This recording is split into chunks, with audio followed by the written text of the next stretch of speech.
ತಾತ, ಇಲ್ಲಿ ಪ್ಲೀಸ್ ಕಸ ಹಾಕಬೇಡಿ, ಎಲ್ಲರೂ ಹೀಗೆ ಮಾಡಿದ್ರೆ ಹೇಗೆ ಎಂದು ಪುಟ್ಟ ಬಾಲಕನೊಬ್ಬನು ಕರ್ನಾಟಕ ಧ್ವಜ ಹಾಗೂ ತ್ರಿವರ್ಣ ಧ್ವಜ ಹಿಡಿದು ರಸ್ತೆಯಲ್ಲಿ ಕಸ ಹಾಕುವ ಜನರಿಗೆ ಹೇಳುತ್ತಿದ್ದರು. ಇದಕ್ಕೆ ತಲೆ ಕೆಡಿಸಿಕೊಳ್ಳದೆ ಕಸವನ್ನು ಅಲ್ಲೇ ಹಾಕುತ್ತಾ ಆ ಪುಟ್ಟ ಬಾಲಕನಿಗೂ ಬೈದು ಮುಂದೆ ಹೋಗುತ್ತಿರುವ ವಿಡಿಯೋ ಒಂದು ವೈರಲ್ನಲ್ಲಿದೆ.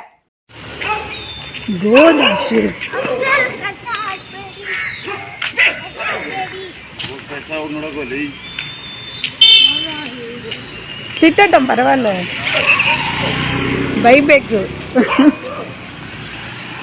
ನಿನ್ನ ಬೈದ್ರೂ ಪರವಾಗಿಲ್ಲ, ನೀನು ನಿಂತ್ಕೊಂಡು ಹೇಳು ಅಲ್ಲಿ. ಹೌದು, ದಿನ ಬೆಳಗಾದ್ರೆ ಬೆಂಗಳೂರಲ್ಲಿ ಒಂದಲ್ಲ ಒಂದು ಸಮಸ್ಯೆ ಇದ್ದೇ ಇರುತ್ತೆ. ಅದೇ ರೀತಿ ಕಸದ ಸಮಸ್ಯೆಯು ರಸ್ತೆ, ಬೀದಿ, ಪ್ರಮುಖ ನಗರದ ಮುಖ್ಯ ರಸ್ತೆಗಳಲ್ಲಿ ದಿನ ಬೆಳಗಾದ್ರೆ ರಾಶಿಗಟ್ಟಲೆ ಕಸ ಬಿದ್ದಿರುತ್ತೆ. ಇದರ ಬಗ್ಗೆ ಗಮನ ಹರಿಸಬೇಕಾದ ಅಧಿಕಾರಿಗಳಂತೂ ಆಗಾಗ ಕಣ್ಮರೆ ಆಗಿರ್ತಾರೆ. ಹಾಗೆ ನಮ್ಮ ಊರು ನಮ್ಮ ಬೀದಿ ಎಂದು ತಿಳುವಳಿಕೆ ಇಲ್ಲದ ಕೆಲ ನಾಗರಿಕರು ರಸ್ತೆಯಲ್ಲಿ ಕಸ ಹಾಕಿ ನಗರದ ಸ್ವಚ್ಛತೆಯನ್ನು, ಆರೋಗ್ಯವನ್ನು ಹಾಳು ಮಾಡುತ್ತಿದ್ದಾರೆ.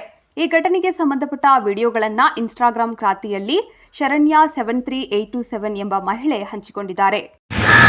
ದಯವಿಟ್ಟು ಯಾರು ಇಲ್ಲಿ ಕಸ ಹಾಕಬೇಡಿ. ಇಲ್ಲಿ ಆದರೆ ನೀವು